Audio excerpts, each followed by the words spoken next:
Hello everyone, thank you for watching. So I just wanted to go over a few things about Stratum Circle Learning Center in lieu of a parent meeting here at school, because I know everyone's very busy. And so after you watch this, if you have any questions or if you want to talk to me about anything that perhaps I've missed, please call me or email me. You all know how to get in touch with me, and I'm always here at school. So tonight, or this afternoon I should say, I would like to go over a few things about our school with you now that we've been in school for about 4 weeks now, almost a month, not quite, a little shy of that. We have gotten our flow of the day down, and we've gotten to know you a little bit, and you've gotten to know us a little bit. So I thought it was a good time for me to reach out to everybody and to go over a few things about our school and about your child's day. And we want to say too that we've just been having a really fun time getting to know all of your friends, all of your children, and many of your names. Bear with us, we're getting to know everybody. But it's been a great start to the school year, and we really feel like everybody is getting into the groove of their day, and everybody is feeling at home here at Stratum Circle Learning Center. So this afternoon, I'm going to go over a few things. As I mentioned, I'm going to go over the flow of the day for your child and talk a little bit about what that day looks like. And then I'm going to discuss our play philosophy a little bit, our emergent curriculum, and our Kambu that we use to communicate with you with pictures. I'm going to talk a little bit about our sick policy, our COVID policy, our tuition process, graze a little bit over the PTO that we could start up again, and then have a few closing comments as well. So let's get started. So I first want to start about the flow of our day. So as you know, drop-off has been in the back from 7 a.m. to 9 a.m. whenever you drop off, and it's been going very nicely. It's getting cold, so please dress your child appropriately, and so layers right now, because we would like to start outside. It's a great way to start your day, and but we don't get sun in the back, so it's quite chilly. So the other day we had to come inside because too many friends were cold. So please wear a jacket. A puffy coat is not unreasonable at this time of morning, this time of year. And then we can always put their jacket in their coat, in their backpack, for the afternoon. So, and label, please. So, but we do start outside, and we're going to continue that until it starts to snow, and then we'll communicate to you how you drop off, because unfortunately we can't use the back during the snow time, because it just gets too difficult for shoveling and plowing. So we do change probably like mid-November, end of November maybe, when it starts to snow, but we'll communicate to you when that happens, okay? For now, drop-off is in the back. And then the fireflies and the ladybugs, they shadow each other with their flow of the day, and the honeybees and the dragonflies, they shadow each other for their flow of the day. So I'll start with the ladybugs and the fireflies. Around 9:30-ish, they start to come inside for snack. They are coming, those two classes, the fireflies and the ladybugs, are coming inside to eat, and they actually eat in the studio and in the exploring room. And where I am right now, I'm in the exploring room. And they sit at the tables and they have their snack, and then after snack, they get the opportunity to play a little bit in the exploring room. And then after they play and after they've had their snack, then they go to their classroom and have their classroom time, and then they head outside for outside time, and then they come back inside for lunch. And for those friends that go home at 1 o'clock, they go home at 1 o'clock after lunch, and the friends that stay either go to the nap room, which is where they lay down and sleep, and then or a resting room, which right now we're doing resting down in the indoor play space, and it's been going great. And they rest for 30 minutes, and then they get up and have a little playtime and snack time, and then head back outside. So, and the nappers nap until around 2:30, 2:45 in there somewhere, and then we wake them up and rejoin with the preschoolers at that time. Please label all your things if you do bring in anything for resting or nap, including the bag, please, because we take their items out of the bag and then sometimes we can't remember what bag it goes into. So labeling is important. Thank you. So that's the flow of the day for those friends. And the flow of the day for the dragonflies and the honeybees is similar. We also have drop off in the back, and then they start their snack time around 9:30ish as well. They are right now having snack outside when they can. And if they can't, if it's too windy or too cold, they come inside and eat in the indoor play space. And then they have more playtime outside. They come inside, do their classroom time, and then head to lunch after classroom time. So basically the same, it's just a little swapped.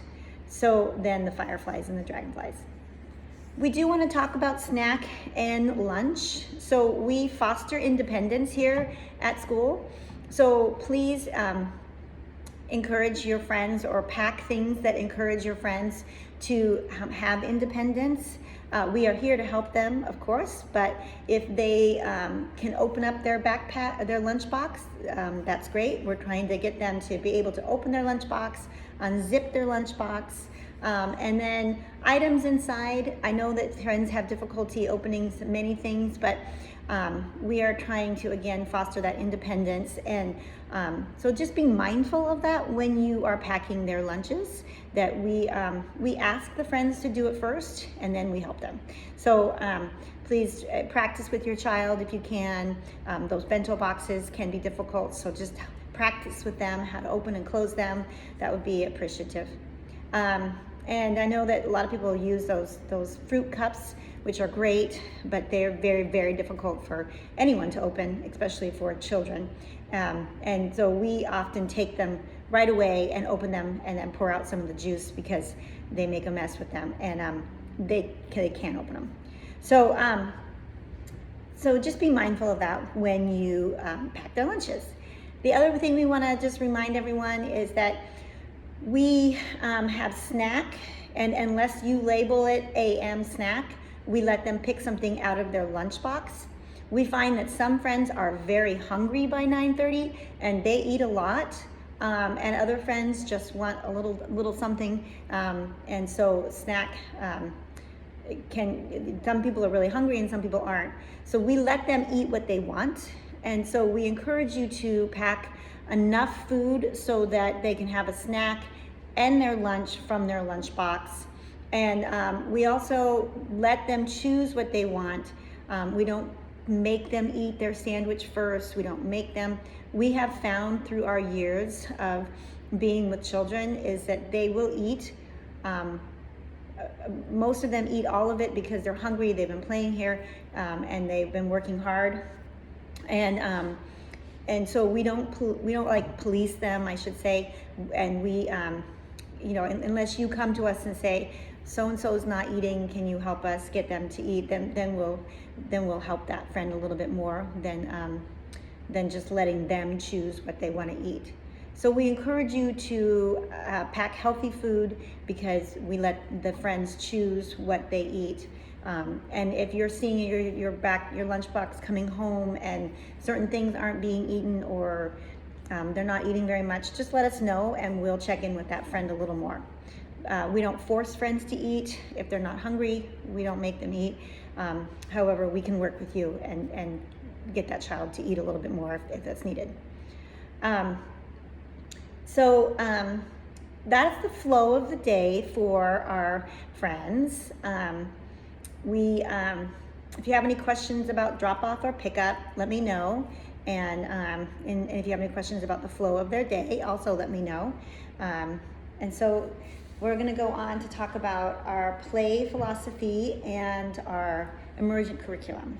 So So we believe that children learn best through play, as you all know that, because young children learn concepts, skills, and tasks they needed to really set a solid foundation for school and really for life skills.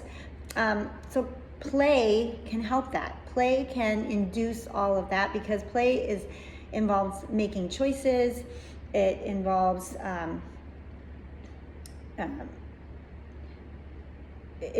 playing with others, it involves cooperation, and it's enjoyable. Children like to play, so they do it because they want to.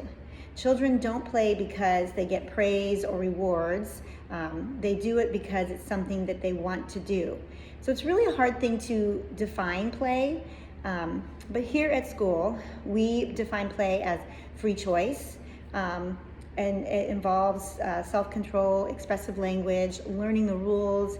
It involves cooperation, and really so much more. So the first thing we do to prompt play or to create play is we set our environment. Our environment is really key to our play curriculum, our play philosophy. So the environment sets the stage for teachers to be intentional with children. Teachers are intentional with their interactions with children. They guide them during play, and they're teaching them new skills and concepts all along the way. The environment we create here, it's warm and loving and accepting, and has many choices. So this allows the children to learn how to manage their own emotions and to regulate their own behavior through play, and teachers are always there to help them manage their emotions or to help them make choices when that's needed. We're responsive to their needs and to the children's needs and their experiences, and we really help them make the choices in the classroom. If they're not able to make that, or if they're not able to join another group at play, we can help them, give them the language they might need to join that group at play. And over time, we've seen that friends can develop these skills on their own. So we understand that if a child finds something too difficult, that they'll become really frustrated and they'll give up. So we watch for signs of frustration, and again, we help that child through that frustration, and through play, they can achieve what they're trying to achieve. Children learn in a sequential manner, and we know that.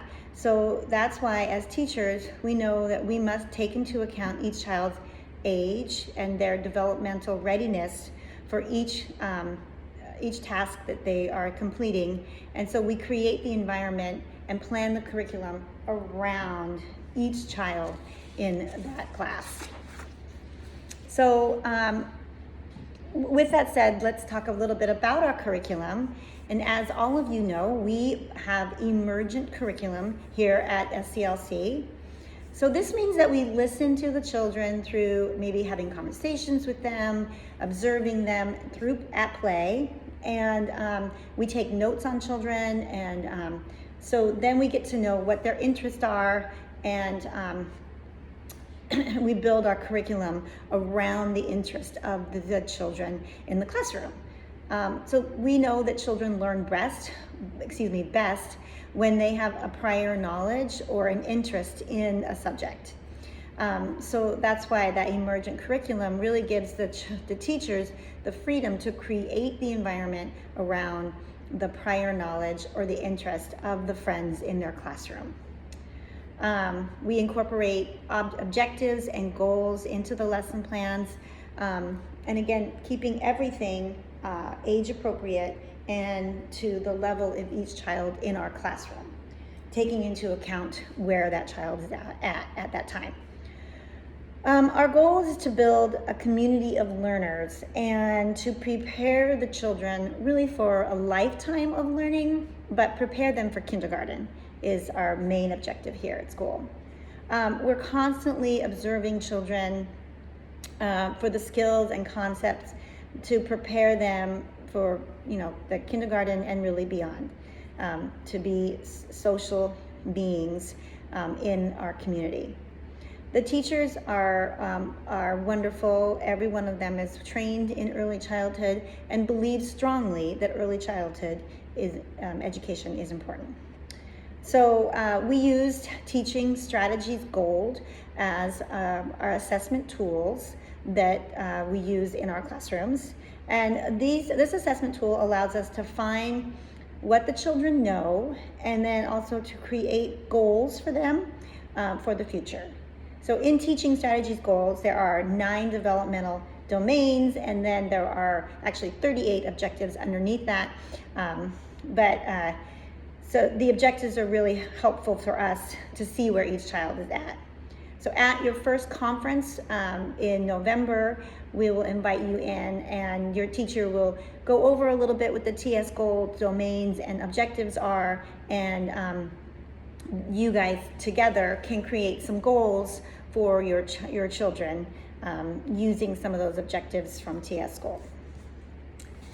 That will be in November. So that's the play philosophy and the Teaching Strategies Goals that we use.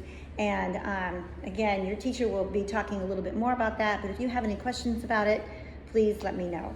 And I was happy to go over it.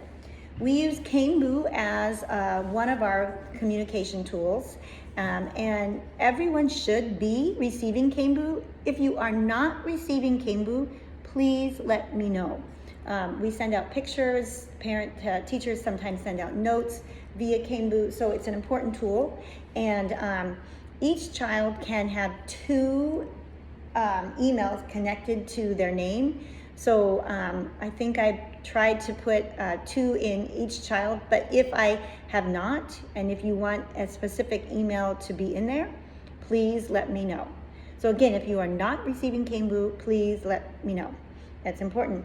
And you can respond back to Canebo. You can respond to the pictures that we send, and you can also make little comments about that, I should say, comments on the pictures. And you can also respond via Canebo to a conversation. If a teacher sends out an announcement, that cannot be responded to. But again, if you're not receiving Canebo, let me know. And everyone should be getting pictures with comments about their friends. And it's a great way to see what your child's doing during the day and get a glimpse of what we're doing here at school. So if you're not receiving Canebo, let me know. All right. Next, I want to talk a little bit about our sick policy and our COVID policy. So for our sick policy, let me get to it, sorry.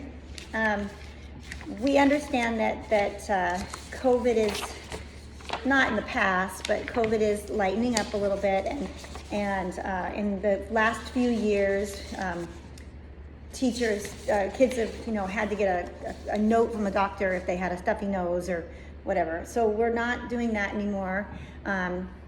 We are asking though if a friend has any unexplained symptoms, such as, but not limited to, a fever, body aches, chills, diarrhea, a persistent cough, a runny nose, vomiting, or if they're just overly fatigued and don't feel well, they should not come to school. Because 2 reasons. This is a big day for your friends, and they have they're constantly making choices, having to, on the go, listening to following the rules, listening to teachers. And if they don't feel well, they're not going to be successful at school. So if your child is fatigued or does not feel well, please keep them home. If they have a runny nose and any contagious symptoms, and I know that's hard to understand, I don't know if my child's contagious, but if they have an unexplained runny nose, they're contagious. So we ask that you keep them home because we want to keep the other kids safe and healthy so that their parents can go to work, and also we want to keep our staff healthy. We don't have a long list of subs, so if we have more than 3 teachers out, we will probably have to close school. So we don't want to do that. So our friends, our teachers, they try to stay as healthy as they can, and one way is by not being around sick kids. So please, if you have any questions about that, you can call me and ask. I understand that if a child has a little bit of a runny nose, you don't know if it's allergies or cold, but a lot of times you can tell if the runny nose gets worse. If all of a sudden they start coughing with the runny nose, then perhaps that's a sickness and not just allergies, or it's cold outside so my nose is running. Friends can't blow their nose, so teachers have to blow it for them, and we see a lot of this, So we're just trying to keep everyone safe. So we understand that parents have to go to work, and so just if you have any questions about whether you should send your child or not, give me a call. We'll have a conversation about it. And certainly if they have a fever, if they have diarrhea or vomiting, they are not invited to come to school, because that's saying that they have something that they have to stay home and get rest for. And again, if you have a fever over 100.4 degrees, then you have to stay home and you can't return if you have a fever free for 24 hours with no medication. All right. So please let me know if you have any questions, and if we feel like your child is just not feeling well at school, we'll give you a call. And it may not say, hey, you have to come get them right now, but we may say, hey, we just want to give you a heads up. He's not feeling very good, or she's not feeling very good maybe, or she's a little tired. So, we just want to give you a heads up. Communication is key, so let's keep that communication open. Our COVID policy has, it's changed from years past as well. We follow the New Hampshire Department of Health and Human Services, as we always have. And now the Department of Health and Human Services, the DHHS, has pretty much just sent you to the CDC guidelines. So we, in essence, follow the CDC guidelines. We don't make anything up. We follow what's out there. So, but I want to bring your attention to a couple of things about COVID that are important. So if your child has COVID, the child must test positive before coming back to school, because, and this is in the CDC as well as the state guidelines, that children cannot wear masks properly. So it's important that they're testing negative before they return to school. And the other piece is, if your child has a known or suspected high risk exposure. High risk would be defined as in your house. So if they have a sibling or a parent, that would be considered high risk, that your child needs to test negative before they come to school, because they, again, cannot wear a well-fitted mask. And we have found that if a parent has COVID, 9 times out of 10, the child, I'm making that up, but most likely the child is going to get COVID as well.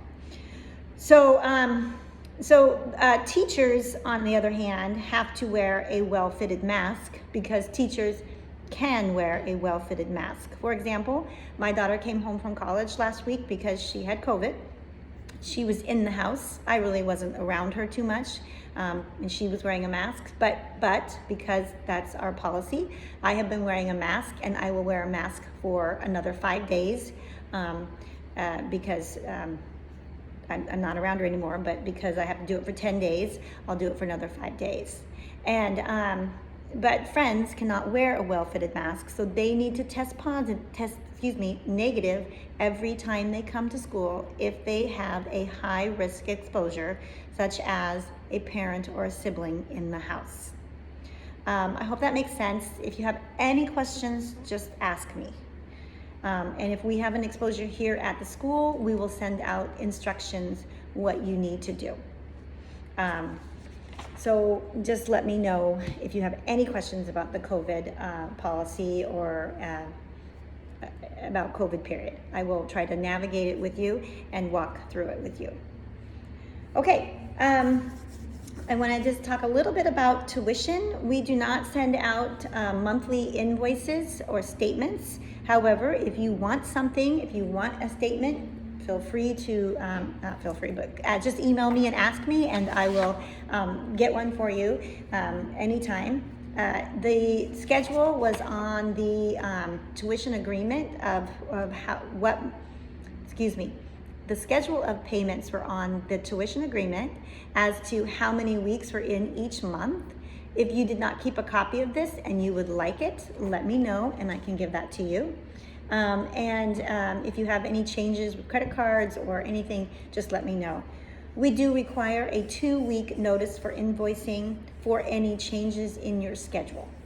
So if you have any changes, just give us 2 weeks and for invoicing purposes.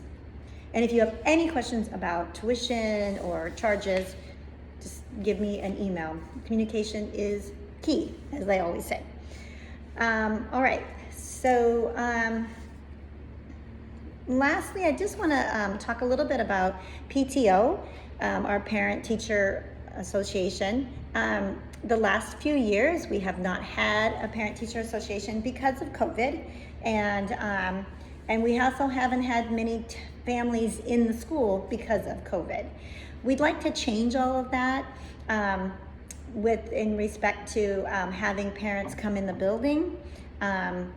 If you have a talent that you'd like to share, or if you have, maybe you play an instrument. One year I had somebody made maple syrup at their house, so they took some pictures and they came in and shared with the friends how they made the syrup, and then they brought some syrup in to taste.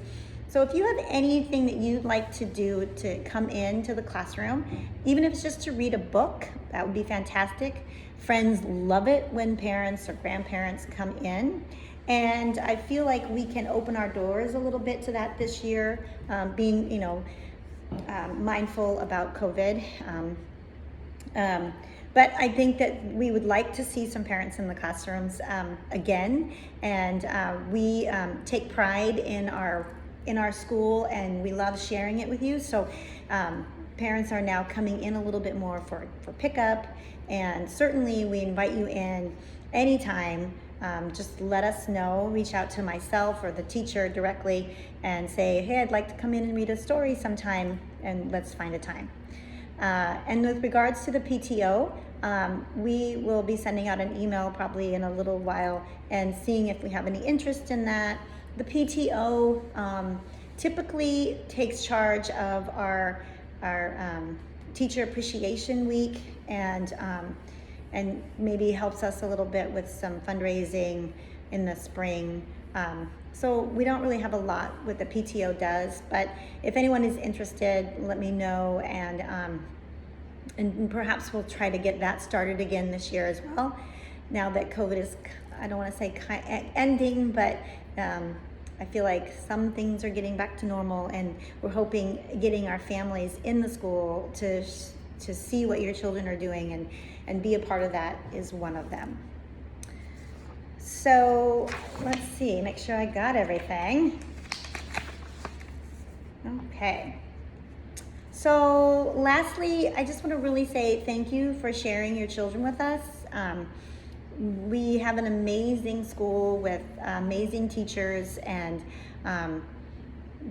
we all really feel strongly about early childhood education, and we love your children. We love getting to know them, and it's been a fun couple of weeks, and we're really looking forward to the school year.